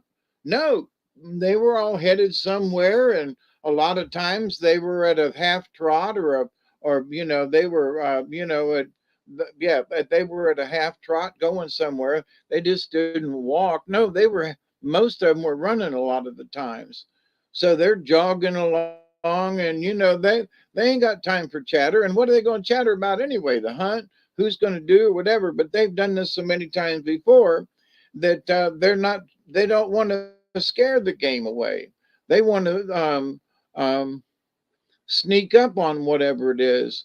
And for those of us who've been in the woods and have been hunting and whatever, you can sense things. And that is that sixth sense. That is talking to the animals. That is, we still can communicate if we will give honor to the animals. We were talking about Duggar today. Everybody knows who Duggar is, who's still outside, by the way. But he lets me know when he wants something to eat. He sits down and puts his paw up and goes, "Hey, I'm hungry. Give me something to eat. And so if I give him one hot dog later on, I'll go, "Hey, you want another one?" And he'll sit down and throw his paw up and go, "Yep, I want one." So he talks to me. And sometimes it's in yelps or a bark or something. But the thing is that it's a lot of eyesight. We were talking about how different dogs and different animals communicate just by looking and by a simple hand language, and the dog will go or come or whatever. So animals, that's using that psychic energy along with just nothing more than a snap of the fingers or a hand sign or something like that. There's a bunch of words in there, you know and yes, we can communicate, and yes, the animals communicate to us. So we Oh yeah. just have to accept it. Mm-hmm. Well, remember, we discussed this a long time ago, but if you remember that the one universal language across all Indian nations was sign language. Yep. I mean, I'm sure there was a little different here and there, but mostly they said it was mostly the same. So all tribes could literally communicate with all the other tribes through sign language. And I thought, how interesting is that?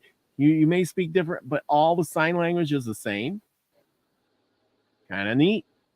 I mean, there's got to be Well, if something you to. pointed at something, you were pointing at something. If you pointed at yourself, you meant me, no matter what language. So certain basic things were kind of like obvious. Yeah, no, I don't know sign language. Looks like S. Lee does. He's saying, oh, here we go. He's saying, I don't know what these mean. Uh, this is a 1. This is a 10. This, I don't know how to do this one. I think this is a 15 equals 15. 15, 10, 1. So, okay, good deal. Thank you. I've learned something tonight. And there was a way of putting your arm down and having this arm up. And it depended on it may have been if you had your left arm down and your right arm up and you went down, it meant the sun rising or the sun setting, and that Yeah. you could, and how many fingers meant how many days or how many moons. So, Yeah. there were some simple things. So if you put your arm up like this and went down, it was like, okay, it's probably sundown, Yeah. Yeah. and if the arm comes up, it's sunrise. And however many fingers, that's, not hours, but days or possibly, moons, many moons. S. Lee, it looks like he knows a lot about this. S. Lee, you know a lot about this stuff. Why don't you come and give me a shout on the email, and I'll have you on, and you can teach us some of this interesting stuff. I don't know what you know, but sounds like you know quite a bit about some of these things. Love to learn from you. Share with the Soul Tribe, I say. Hey, S. Lee, by the way, my last name on my original birth certificate is David Lee. Actually, it's David Null, but my father's name was Lee. I would have been a Lee had I not been adopted by my uncle, Arnie, whose birthday would be today. So, but anyway, are we related? Are you in Kentucky or Ohio or Virginia by any way? Don't know. We'll see. I would just be curious. He says While we've aloha. been, He says aloha, so maybe he's from Hawaii. I don't know. He says He says, okay, sorry, Lucky, I had that up Oh, for a yes, second. and the Hawaiian Alpha. Yeah. Come on, this computer's just slow. Yes, and the Hawaiian Alpha is 25 degrees. And then he says, aloha. So anyway, I don't know. Are He's you from from a Hawaii? different branch of Lee's. Maybe, yeah. There's a lot of Lees. That's the thing. When you got a common name like Lee, I knew a lot. I knew a bunch of Lees myself, and it's like, well, which Lee tribe are you from? So anyway, I don't know. There's a lot of Lees out there, and So there while seem to we've be. been yakking, Yes, I've been pulling cards. yes. What do you got for cards tonight? And here's an interesting thing, because when I flip the cards over, I'm like, yeah, okay. The story I just read had turtle and beaver.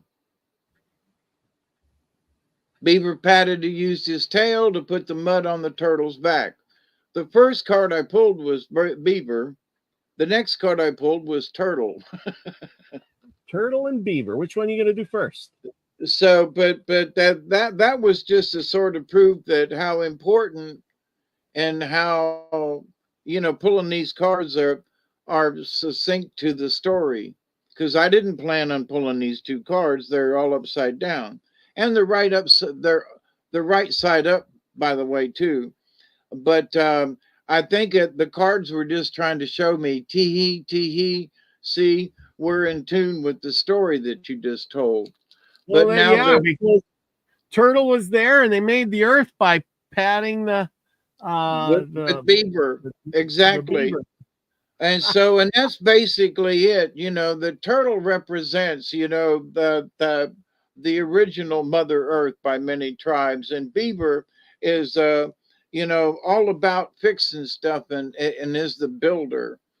And beaver, the important thing that beaver shows is that every beaver's individual, every beaver's got his own tail kind of thing to pack mud, but they all work together, but as individuals.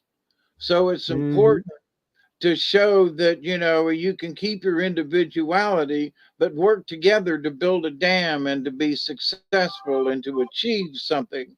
So, but turtle is, turtle is mother earth in a lot of ways. So, but the two cards that came up, and they're both, well, they're not rodents, but this one is bat, and we haven't had bat in a long time, and the other one is ant, and incidentally they're both straight up. So give me a second, let me get something to drink, and I will pull these two cards up. But it's interesting that the story had beaver and turtle in it, and those were the first two cards I pulled because they were at the top of the deck. I had to go down through the deck. But how about that one for synchronicity? We haven't had turtle on for a long time. We had beaver on like a couple weeks ago. So, but yeah, let's see what they got to tell us tonight. Yeah, I'm going to give just a quick thing about what turtle says. Yep, turtle is Mother Earth. Yeah. S. Lee says he lives down by Four Corners area. Been on a leak project before. Well, I guess I hope I at least did a little bit of justice for the Navajos down there. I mean, I do a little bit of studying, and I try to present halfway decent. I mean, I've never been there. I all I have is books and internet to refer to, and I do my best. I just feel bad because like all the stories I read about Kit Carson, he was really cruel to them. But by the time he got to be older, I think he got a soft spot because he kept saying there's been a really justice being done to these people. And, I mean, so I think as he got older, he realized bad things were happening. So, anyway. And I have nothing but the highest respect for the Navajo peoples. Yeah, you know, And I for mean, those that I've known, just, yeah, yeah, So, I know, you know, that, you know, I didn't really know much about them, you know, until I started studying, because I always grouped the Navajos together with like the Hopi or the Zunis or whatever. I just, you know, put them in but they had their own unique culture there too, you know? would love to So, go sit and smoke a pipe with the elders. Just go yeah, sit and listen. I would too. I'd definitely make a trip down somewhere if I had I knew some people. I've been trying to, you know, it's really hard because the like around here we got a lot of Indians, and I actually work on the reservation, you know, but uh, most of those people, most of the Indians I've talked to don't know anything about their heritage. And if they do, they're sure not telling me. They just go, I don't know much. Or, you know, don't ask me. I don't know. You got to ask my aunt or my uncle or my grandfather or something, because, and it's like, yeah, I do feel bad. I even dated an Indian woman once, you know, and she didn't really know much about her own heritage. And, you know, she liked to go to the powwows once in a while. She even invited me. She she's sometimes in the chat here, and one of the nicest ladies I ever met. But you know, she didn't really know much. Put it that way. She knew a few things, and that was about it. I feel bad for her. She always wanted to learn more, she said. So, and she met up to somebody and had a kid, and um you know, and I hope she gets the kid more involved so the kid learns more about its own, you know, their own culture.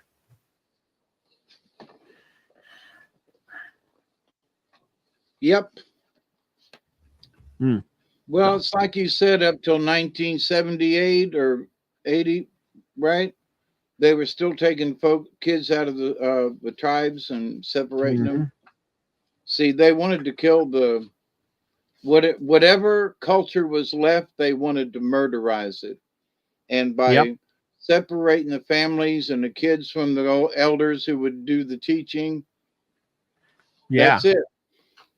Like I said, I was surprised that when I read about it, that they were still taking the U.S. government was still taking children from the Indians out, you know, maybe around across the whole country to up to 1978, which just like I said, just I can't believe that. That is just unreal. Like well, then again, you know, our government has done some ferocious things, Yep. you know, we just don't know about.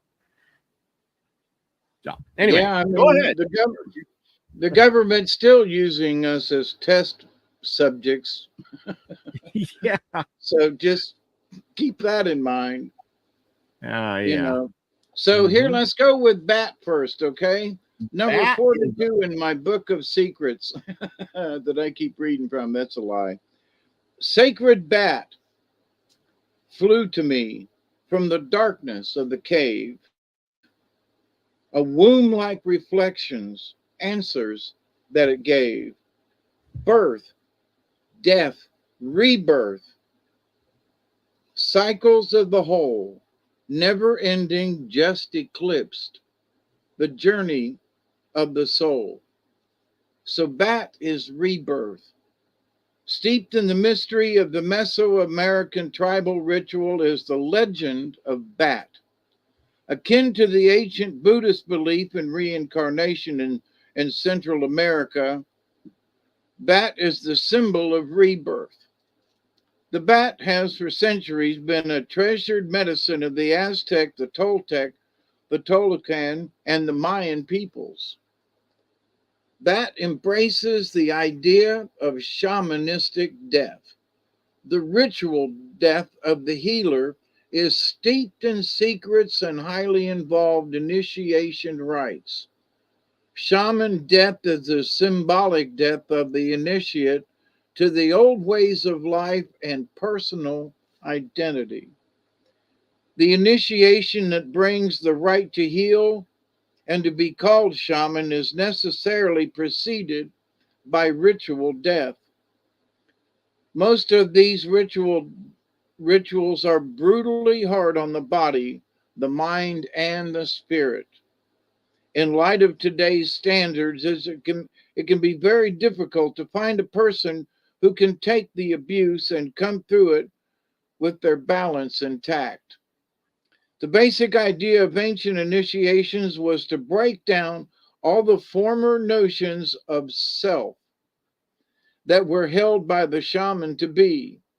This could entail brutal tests of physical strength and psychic ability, and having every emotional button pushed hard.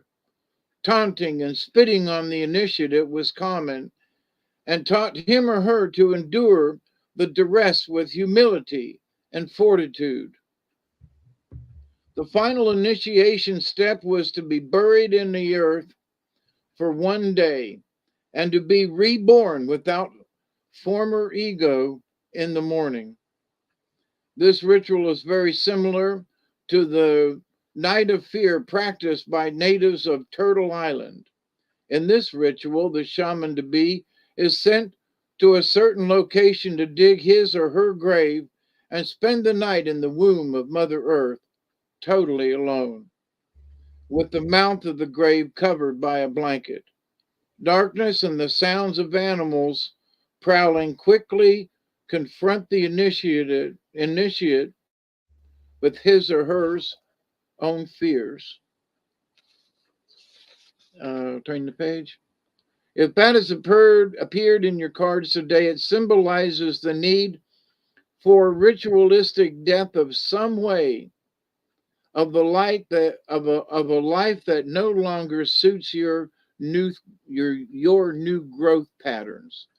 This can mean a time of letting go of old habits and of assuming the position in life that prepares you for a rebirth, or in some cases, initiation. In every case, bat signals rebirth of some part of yourself or the death of old patterns. If you resist your destiny, it can be a long, drawn out, or painful death. The universe is always asking you to grow and to become your future. To do so, you must die the shaman's death. And just to say that there are so many things going on right now in the world that folks have asked me about things, and I said, you're going to have to adapt. In the last few, in my 71 years of being here, what's the biggest thing I can tell you? I've had to adapt a lot. Back in the Reagan days, money was tight, and there were a bunch of us contractors, and the housing boom stopped, and there were a bunch of people that got wiped out and had to go to work for next to nothing, sell their businesses out, and it was horrible, and then the boom came back, and then it went around again. So this high low, is cyclical. you know do you know when it's going to happen? No, but what do people have to do over their length of their lives? Adapt. you know and Bat is kind of saying that. you know you got to you got to die, you got to allow some things to just go. That's that shaman death. That's that letting it go. You might have to change. I never thought I'd be a ditch digger. Well, if you want to eat, then you got to go dig ditches, maybe, or something else. Well, I never thought I'd end up doing this in my lifetime. Well, if you live long enough, But You know. that, and I understand that part about it, but rebirth. I don't know how they get rebirth from that. So you don't have to rebirth what? I mean, You know, I could see that you have to adapt. That's adapting. But what about the rebirth part of it? See, so It's I the don't. letting go of something that is in your life that just needs to go. Mm-hmm. And for myself, I spent 3 days on the river without any food or water hardly, and was, nestled between a couple of big palmetto bushes in this little slot in between. Mm-hmm. And so, but when I woke up, I was totally different. It took me another day and a half to get off the river after that one night incident. But that ritual death, it's hard to explain. But if you want to move on spiritually, you got to do it. And it Mm-hmm. doesn't mean any kind of like, oh, I'm going to die, but you need to allow yourself to say, okay, whatever it is. And when I get in the hole, I'm going to find out, oh man, there are things I should have given up. What am I? I'm here for a reason, and the reason is for me to be in this grave and figure out what needs to die and what I need to leave here in this grave. Because when I crawl out, I intend to be a different person. That's the whole point of being in here. I want to be a new person when I crawl out. So maybe I'm having trouble, giving up cigarettes, or I was an alcoholic and a drug, what do I want to, I don't want to be them anymore. I don't want to be that person. So when I crawl out this hole, I'm going to be a changed person, and I intend to stay that way. I get it. So but it's up to the person who wants to go through that ritual death. But the ritual death can come in tiny little things, like, dang it, I ain't gonna eat that piece of pie. I ain't gonna eat that whole pie. I'm not gonna buy, a 12 pack of beer. I'm gonna buy a quart. There are different things that you can do, to do that ritual death. Give up something like don't eat a whole box of chocolates or something, whatever it might be, and say no. I'm gonna if I eat this box of chocolate, I'm gonna die of diabetes. No, you know, but there are different ways to look and how that you can, you know, decide to give up something so that you can move on and it makes room for future things. Mm-hmm. Did that make sense? Did I get too long winded? Yeah. No, no, I get it. I get it. It started making sense there. And I here's a sometimes. back here's ant, which is patience. So with that, that's boy, talk about an interesting combination here. Oh, tiny ant, your patience grows like the sands of time. Can I learn to be like you, or is it too sublime? Ant can carry a leaf over hundreds of miles just to get it back to the ant hill. Ants in Africa will strip a forest bare when food is scarce. Ant's medicine is the strategy of patience. Ant is a builder like beaver. Beaver, ding ding, and here's ant. So there's two, there are two that move together. Um, is aggressive like badger, has stamina like elk, scrutiny like mouse, and giveaway like turkey, which is interesting because I had a backup card which was mouse. Mm, Every ant in an ant hill is part of the ant group mind, as all the ants work for the queen and the hive. Self sacrifice is part of ant medicine. And so I was talking about beaver because beaver also works, they work together to achieve the goal of the beaver dam. Ant people are greater than ants' other medicines, however, is patience. Ant people are active, community minded folks who see the greater future needs of their town. Ant people are planners like squirrel and are content to see their dreams being built a little at a time. In today's society, that is a rare quality. Patience does have its rewards. Ant people have a knowledge about the sweet victory at the end of the line. There is never a concern about going without. If they are late for the opening of a sale, if what they want is sold out, they are sure that something equal or better is available. If you have ant medicine, you eat slowly and deliberately and are content in knowing that what is yours will come to you. This knowing is good medicine. Listen to that. What is yours will come to you. And if you understand it, this is good medicine. It shows a trust in the universe to provide. That's pretty good medicine right there. If ant meandered into your spread today, it is time to show a little trust and patience in some life situation. You may have forgotten that you will always receive that which you need at the time you need it most. A little trust and patience.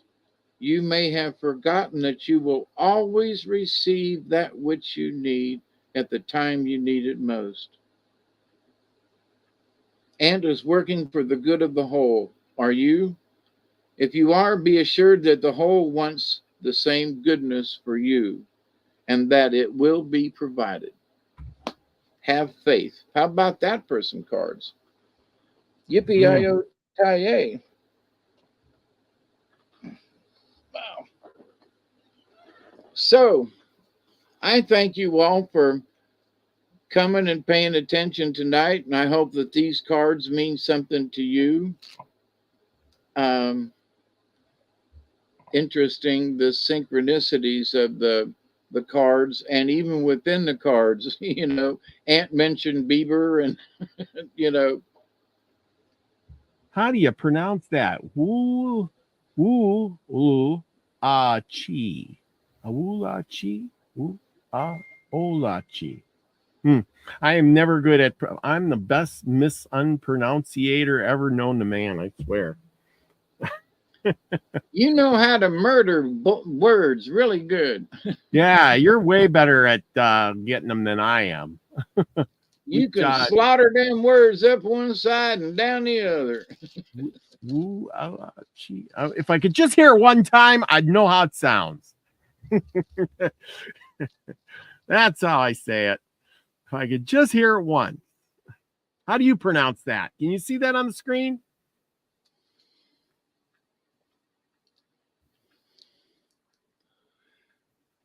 How is, I don't know if the Woolachi. Woolachi. Oh, Woolachi. Yeah. That wasn't too bad. Come on. No, it looks like you're supposed to pronounce the beginning harder. Woolachi. Uachi. Okay.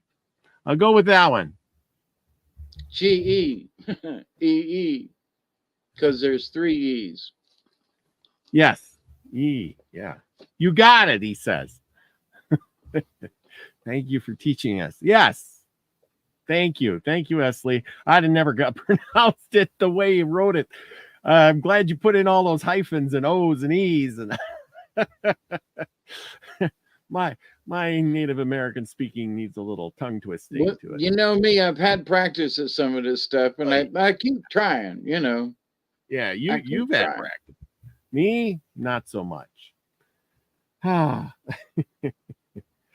But anyhow. Anyway, so you get that all the cards tonight? That's it? Okay. Yep. That's okay. I pulled 4 of them. All right. Okay. Yeah. I know you said that. So, okay, we're good. We're good. Another show has commenced. We're up to 96. We're looking for 100. And we've been at this a long time, but each and every show is just as good as the last, if not better and better and better. The large letters are a little louder. That's how it is. Okay, well. See, I was right. Yes, you were. Yes, you were. You got Chi. Yeah. Chulachi. Okay. Great. I learned something. I'm going to write that down so I won't forget it. But anyway, thank you, everybody. Thank you, David, for coming on. And we're doing another one, and we'll be back next week. And in the meantime, don't forget, we'll be back on Saturday night as usual. And I got a special one during the week here coming up on Thursday night where Trina Phoenix is going to join me Thursday night.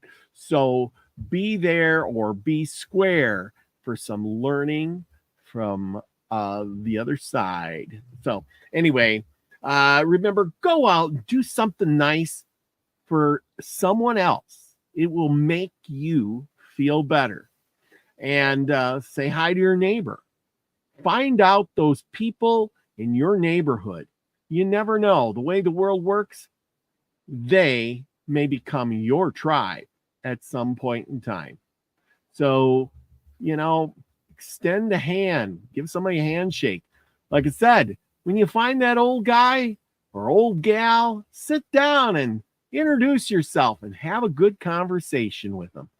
It may make your day and put a smile on your face and some memories you will never forget, as I did this last weekend. And again, thank you to that guy named George. I wish I would have caught his last name, but I didn't. He didn't give it to me either. So anyway, either way, it was a great time. I'm going to have a few more shorts because I seen a lot of cool stuff. Settler's Cabin, farm machinery, a blacksmith shop. It was all really cool. Had a great time. I suggest all of you go out there and check those things out. They're probably in your backyard and you just didn't know it.